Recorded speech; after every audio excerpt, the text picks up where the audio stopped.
We got to start off kind of hot. I have to know, are Joyce and Harbour going to get back together? Oh, come on, Katie. Come on, Katie. You know we can't say nothing about that. We can't say. Yeah, we can't. They give us a document that's like 25 pages of something called talking points. And one of the largest ones on there is don't talk at all. All right. Microchips inserted and to track us and what we say. But I will say that Harbour is in prison in the snowy tundra, and we do see that in the trailer that Murray and Joyce have had trouble with a plane in a snowy tundra. We're on a mission from God to rescue.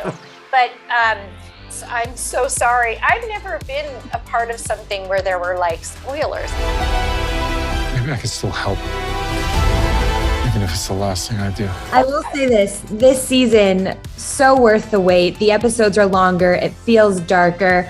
What do you guys think makes this season so special? It ups the ante on everything. I mean, it's scarier, it's funnier, it's more dramatic, it's more action-packed. It's just, it takes everything, and then it also just expands the world to such a degree. We're in season 4, and it's going to end in season 5. So there's a real sprint now, and we're introducing a new figure in the Upside Down, which has a lot of intelligence, a lot of malice, and so that it's a real sprint to the finish where we're setting something up that is so vital to how it pays off the whole season. But it's big in that way too. It's big in trajectory as it moves toward the finish, and so I think audiences will be really excited to see that. I mean, we're going to start to give you things about the Upside Down, about its nature, that you haven't seen before, and I think are really vital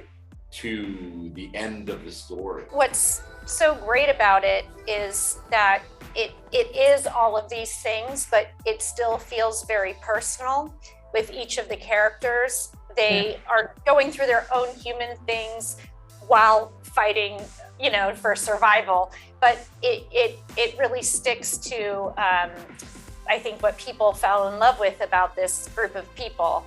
Mm-hmm. And it really takes time, and you see a lot of vulnerability and a lot of very human struggles with the kids, with growing up. And then then with this, as much action as there is, and this mission that we're on, at the base of it is love and survival, but saving the ones that you love. So I think it managed to do all this big stuff while keeping the heart. You know what, Katie? Suck up the rest of your time here too. You ask one question and we're never going to shut up. But I do think there's something really cool that there was one thing in the last episode of season 3 where we're at the culmination of stress, where we're trying to get the code in the thing, get the key, destroy the thing so that the monster doesn't kill all these kids. And Steve and they're running away from the monster, and then the whole thing stops. Reach the stars, fly a fantasy. These 2 kids have to sing Never Ending Story while all the characters wait for that code, right? That's to me one of these genius moments, and it pays off so well because of the special thing that the show has and that it can do, is that it can create these great moments of violence, stress, all this stuff, and then it can almost undercut them, but in a way it actually makes it bigger emotionally. There's a couple moments this season, even more, where they're playing with that idea and they're getting more sophisticated with that idea. The stakes are high, and then they still find ways to get the comedy and the madness of the situation, the madness of the 80s itself, and what that was. So they're developing in that direction too, which is incredible. How does the story with the Russians and with the rescue mission intersect with what's happening in Hawkins? Jumping off of what David said, I mean, I think that Never Ending Story.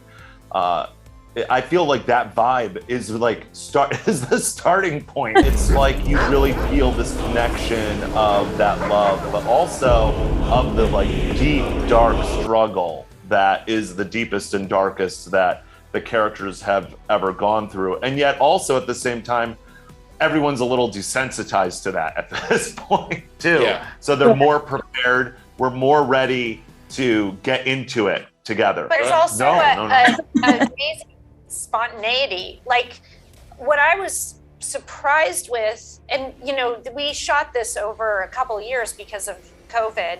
Right. So, but I was surprised with like, oh gosh, this is so hard. I can't say. So we're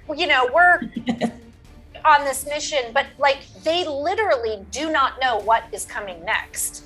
Like, you really don't know. No. And so as an actor, that's kind of great. You know, I mean, it's great both ways. You know, it's great when you are doing like a slow, like The Dresser, you know, or but it's a terrible example. Not The Dresser. But it's great when you literally do not know. So it's just very spontaneous. Oh my God, spontaneous. And also just the heart. Yeah. And I also think, I don't know if we can go there, but I think this show could not be more timely in terms of who we're fighting in it. You know, I mean, I will say that stuff is done not with a lot of humor. I mean, it's what Harbour experiences in Russia is brutal and cruel, and don't, you know, and it's relation to the upside down world. It's truly. I think it'll land. You know, it's going to land a little differently because of what we're going through in the world right now, and obviously our hearts are with Ukraine.